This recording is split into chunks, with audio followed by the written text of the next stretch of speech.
Hi, Ava Hawks. This edition of the Hawk Weekly is going to be a little bit longer, but I have a lot of information to share in regards to face-to-face instruction. I want to start with thanking our kindergarten and first grade families for helping us follow the safety protocols, for trusting us and bringing our kids back to us. It is so great to see them in the classroom. And I have to share 2 hours and 50 minutes. While it seems very short, because we have half of the students, we are getting so much done within the classroom, and our students are rocking it out. I am very proud of them. It's wonderful to see. Since March, we haven't had this, and it is definitely our why as to what we do and why we do what we do. So kindergarten and first graders, I'm so proud of you. Families, thank you so much. Second, third, fourth, fifth, and sixth grade families, we are going to have that opportunity to welcome you back very soon. And with that, we're going to have anywhere between 250 students in the building at any given time, which is approximately half of our population for face-to-face currently. But that means that we still need to be very mindful of those security practices.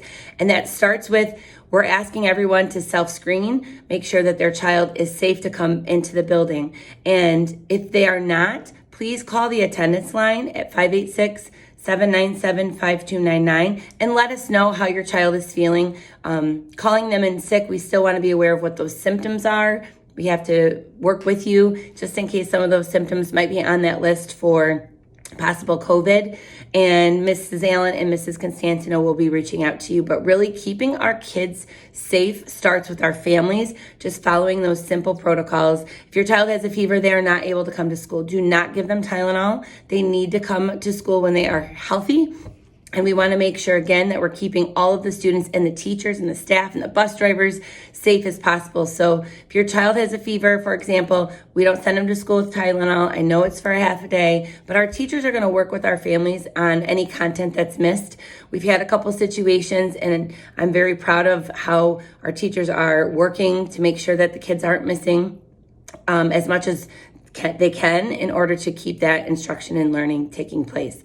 Our students, when they come to the building, will have that social distancing spot. And I have a big ask of my fourth, fifth, and sixth grade families. I'm going to ask that after that first day of school, please just let your child get out of the car. We want to mitigate that or keep that social distancing and not have as many people on the playground.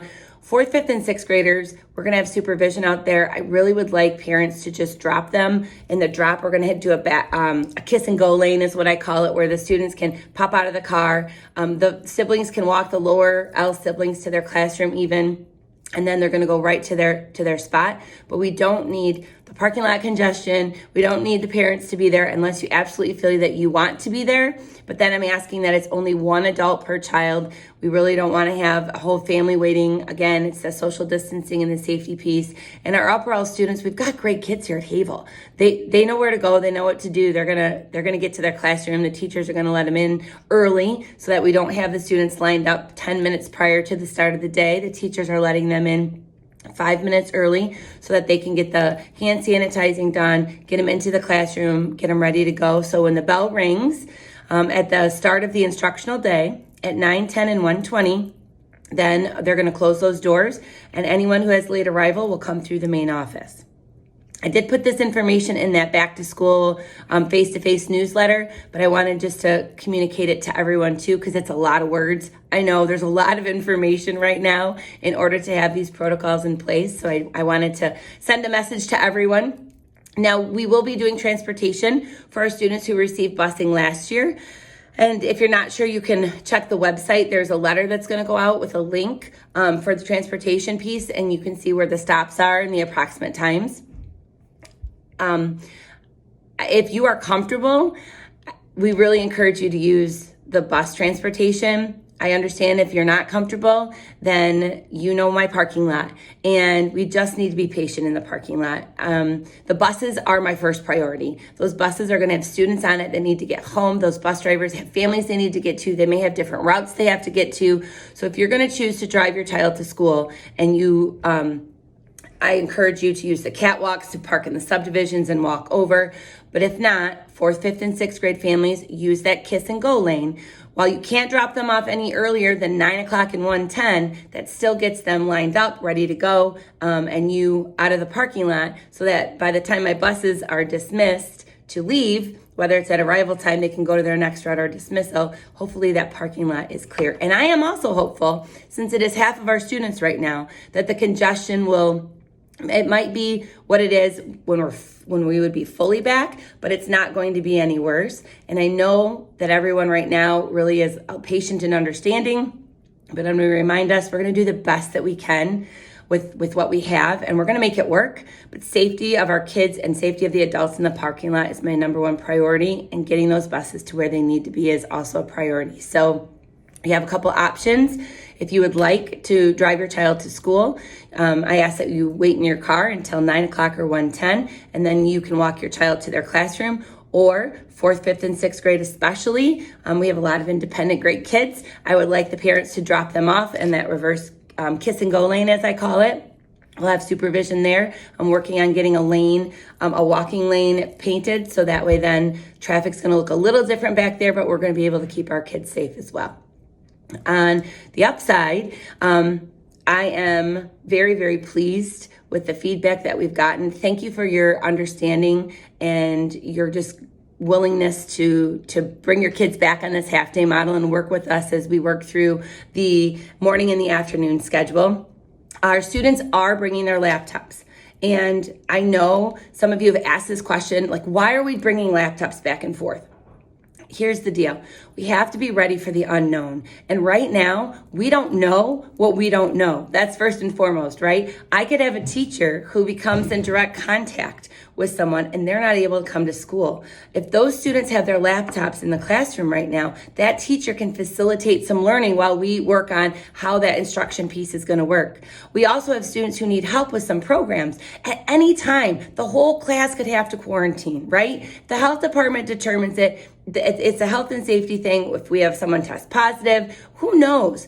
But we want to make sure our students are more confident and comfortable with those platforms. We don't want them to not go on that and then forget, and then our instruction's going to miss a beat. So they're bringing that technology back and forth. We know it's heavy. We know that accidents might happen. We have been nothing at Havel than understanding. We replace it. We take care of you.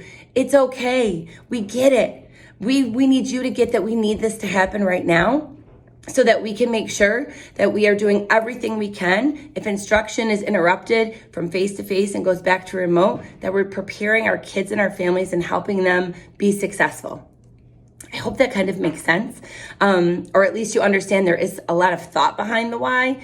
And again, this is temporary. This is something that right now, this is what we're going to do. And we've done a great job of adjusting to all of the different things. I mean, our teachers are getting in the groove with this remote learning, and now we're doing the face-to-face and half at home and half at school. And I'm having great conversations with them. And K1, they're doing a wonderful job as well. We're taking attendance every day. Our specials teachers want to see our kids.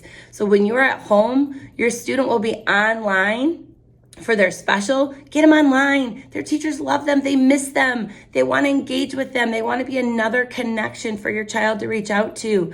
That is what we do. That is who we are. So we've got a lot of positive in this world of unknown and crazy. I really and truly feel like our staff is making the best and reaching out and doing everything they can for our students. And I know that you are doing the exact same for us and for your child as well. So on behalf of our staff, I want to thank you. I want to again, I'm so excited to be able to welcome everybody back safely. I need your cooperation, which I know that we will get because we are a great team. We are Havel strong through and through. And we look forward to November, where we will see so many faces and smiles and some of the opportunities that we will have to work through as well. Have a wonderful weekend. Take care of yourselves. Enjoy the fall weather, and we will see you out very soon. Bye-bye.